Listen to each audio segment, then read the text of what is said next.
good people? It's your boy Icarus Gray. And it's your homeboy Wordplay TJ. And this is the No Rhyme or Reason podcast, where we talk about everything. Everything for no reason at all. And we're live. Yeah.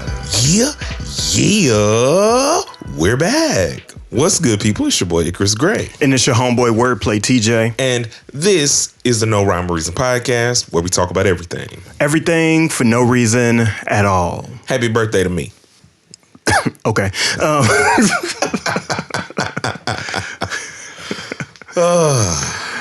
Today, we're going to do something, special. Oh. And it's going to be our No Rhyme or review of Tyler, the Creator's Chromokopia. Wait. I thought we were going to be reviewing the King of R&B's album, Baby Making by Jacquees. I thought that's what we were doing today. What? No? Oh. Huh. Anyway.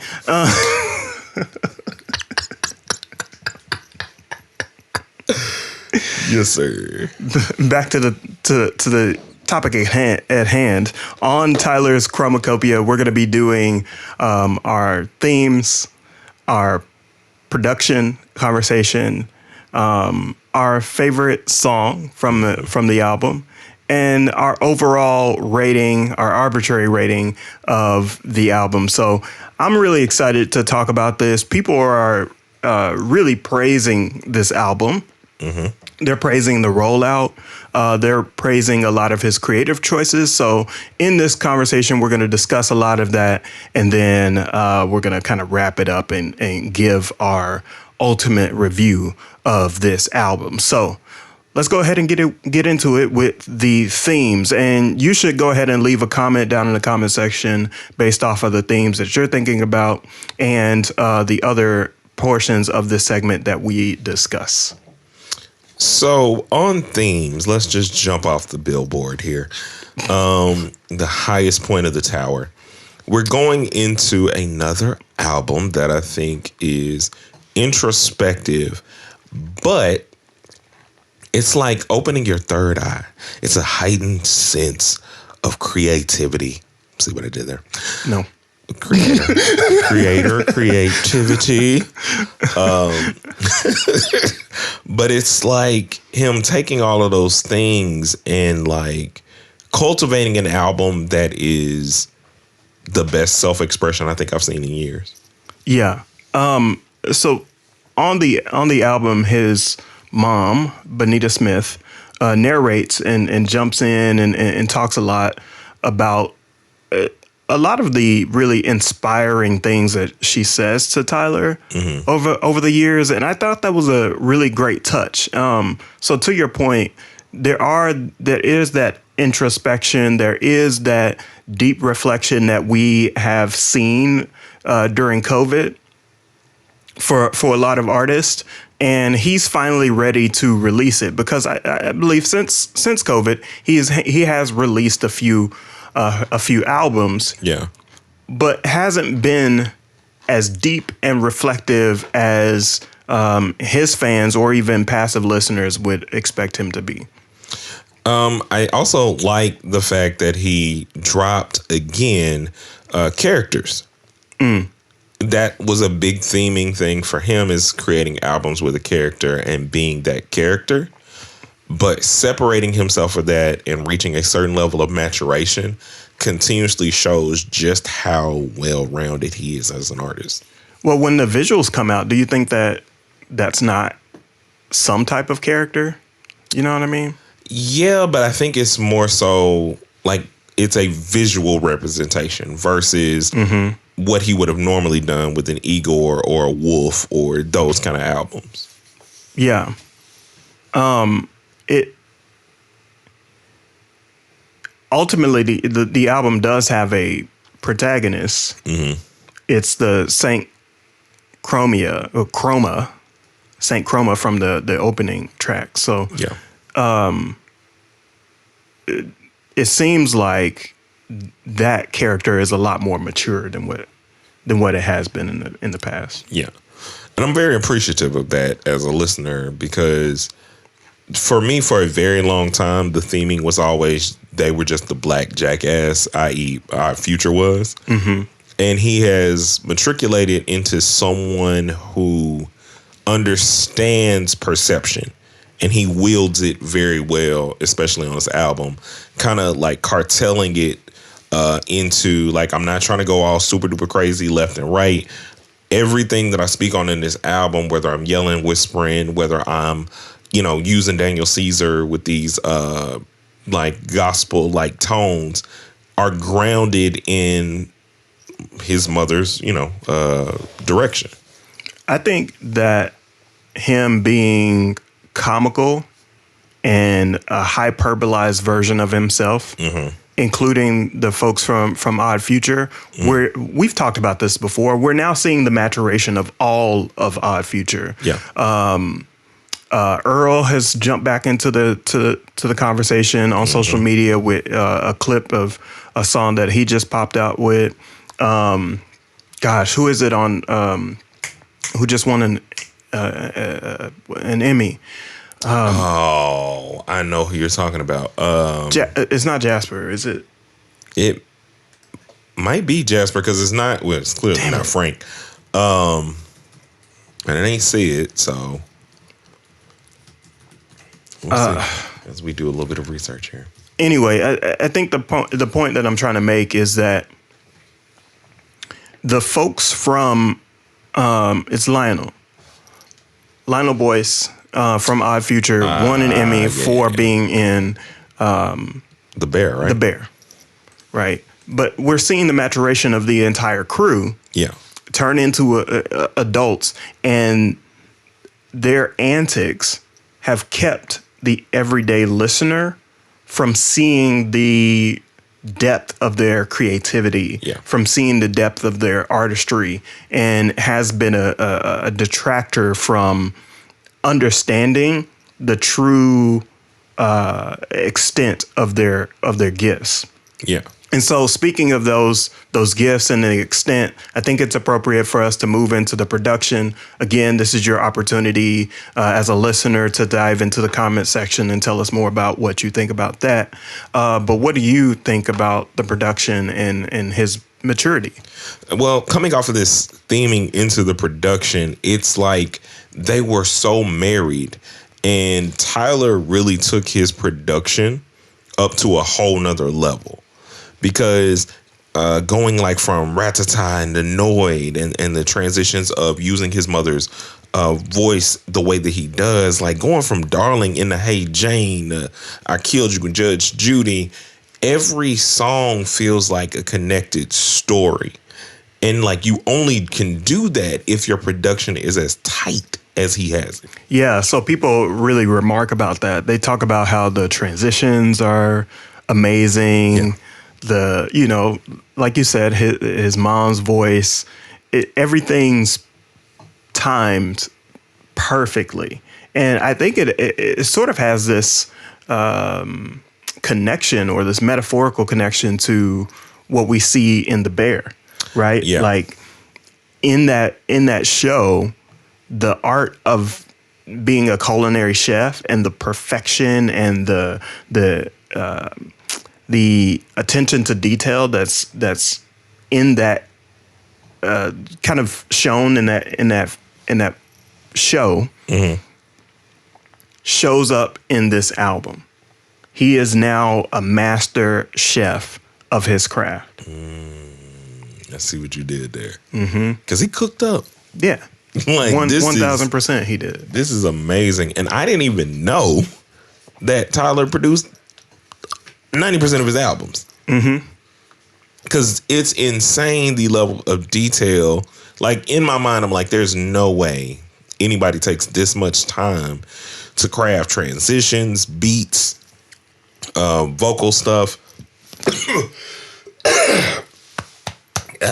Speaking of vocal stuff. Give me just a second. Yep.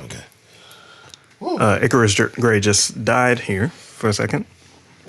Gotta raise myself back to life. So, Oh my goodness. so, Man. so it goes from heaven.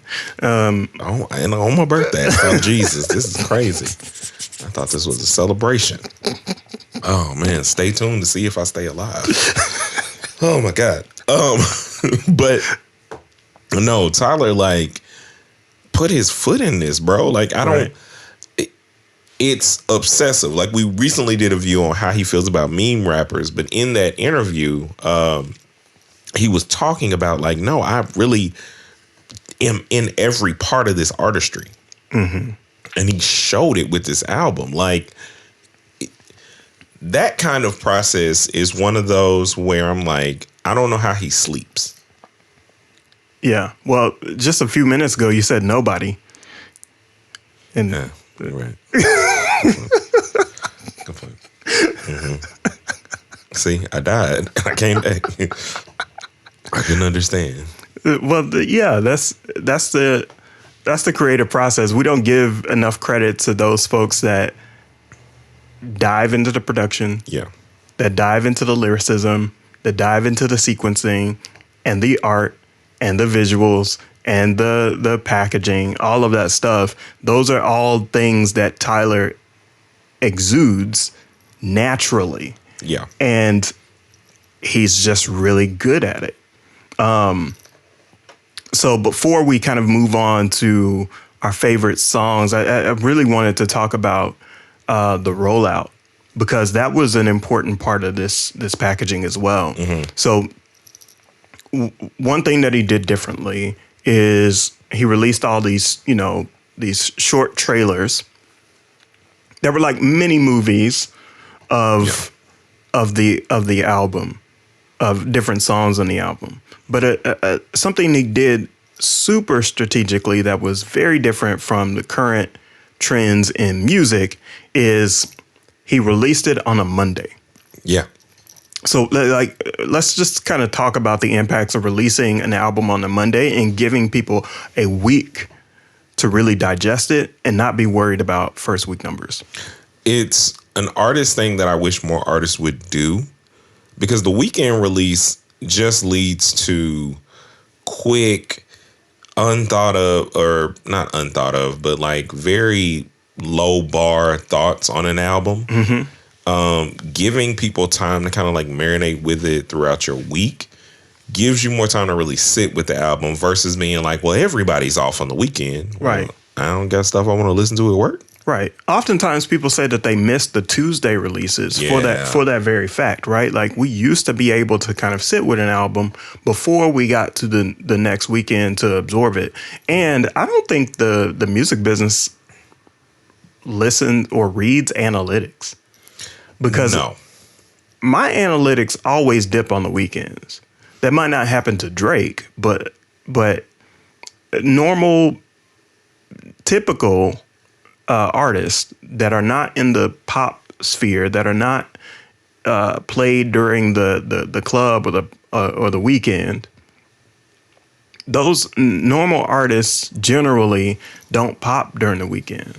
Yeah, and there's like a dip between, like, if I've been working all week, majority of people, I'm not finna sit and listen to something. Right.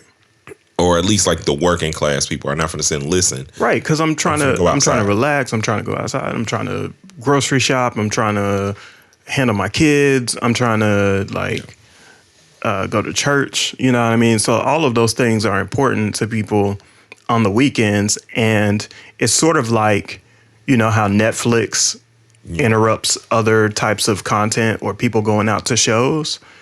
The weekend interrupts absorbing an album in that way. Yeah.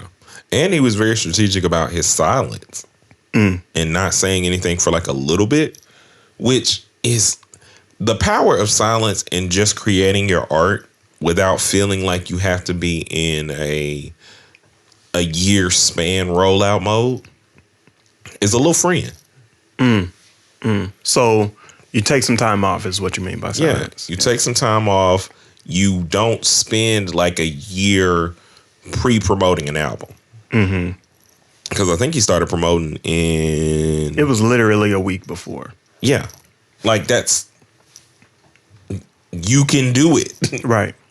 You know what I'm saying? Like, you can schedule when the album's released. Like, there's so many things you can do behind the scenes that gives you that platform and that push to do this way, and I really respect it. Yeah, and he also released in a very mysterious way. He said that there are no features on the album, basically. He lied to us. Of course.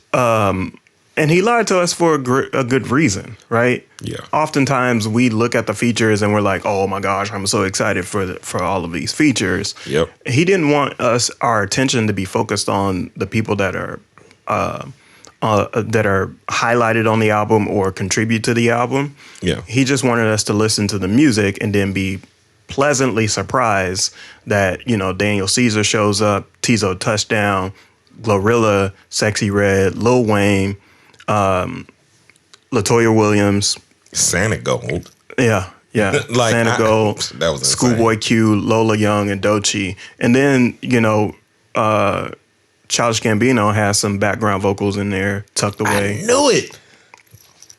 knew it. My head was spinning because I was like, why does this have such a, like, because the internet camp feel to me? Right. Like, on fire. I was like, something is, yeah, okay. Yeah. That's why. And so, you know, Timbaland is tucked deep in there on Sticky. Like, there's a lot of different touch points for the work that he's done. The samples are great. Like, he's pretty incredible with the work that he's done. Y'all got to let me know what y'all were thinking about, like, his rollout. Definitely down in the comments, because just popping up a week before, dropping it on Monday, like, how did fans feel about that? Mm-hmm. So what's a song that stands out to you the most? Rah Tah Tah. Nice. Why? It just feels so fun. I like the 106,000 on me, 50,000 on me. Like, I love that part of the song, and I love how coming off of Saint Chroma, where he's like whispering the whole song. Mm-hmm. It's like your first time. Like, it sets you down because you can still hear him, and then it just comes on like, man, if you hang up on me, I'm calling right back. Right.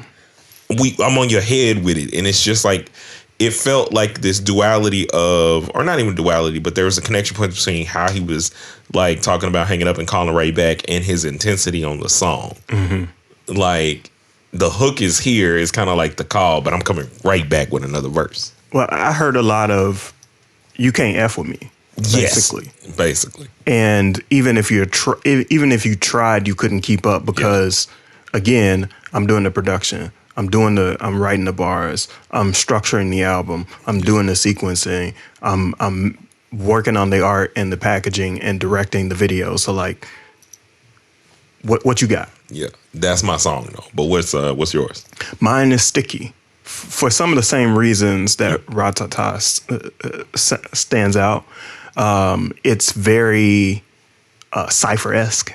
You know what I mean? It has that you know, 100 people around the mic, just like gathered to be in community with each other, having fun. It sounds loose and it sounds not pre-planned or orchestrated, and so it's a really great opportunity to feel like you're surrounded by people. And funny enough, it has the most writers on it. And so it very much embodies a communal type of work, a work that is about collaboration. Yeah, but he also just got 8 bars from everybody? Yeah. Mm-hmm. Like, you know how hard it is to get 8 bars from Wayne? Like, in my head, that's just like a choice that you have to make and stand on. Because I was like, when Wayne got to going, by the time I'm like, because you're likely to get like 60 bars from Wayne. Yeah. Is what you mean, yeah. Like 60 or like, even in the 16, it's like Wayne was supposed to steal the show. Mm-hmm. And it was just like, no, fit within this theme. He definitely fits. He definitely, like, yeah, like, nothing about this album says that any person or any contributor absolutely stands out, and everything fits like a puzzle. He is masterful in crafting a body of work. And it's insane. Like, so masterful, in fact, that it is time for our arbitrary rating. Unless you got an honorable mention of a song. No, I don't.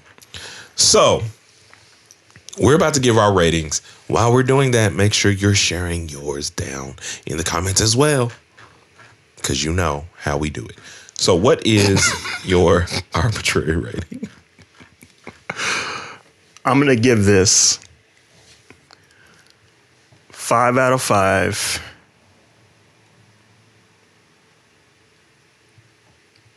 Flower Boys. Ooh, interesting. I kind of like that. I got 5 out of 5 sweaty sweatshirts. Wow. Not Earl sweatshirts? But sweaty sweatshirts. Interesting. I mean, if you can find Earl in a sweaty sweatshirt, that'd be fun. I'm going to look. But yeah, this was an album of great choice. I still think Doechii has the album of the year, but it has some competition. Because Tyler is coming for another Grammy, and whew, this is about to be a tough year. Yep. And we still got the fall off. And if Kendrick is releasing something, who knows? Who Let's knows see. what's going to happen in the next couple months? But we're cutting it close with the holiday season. But anyway, we appreciate you guys for joining us for each and one of these videos. Make sure you're leaving your comments, liking, subscribing, that we may grow. Share this video with someone if you think this review is going to be something that helps them. We'll see you guys in the next one. A 1 and a 2 and peace.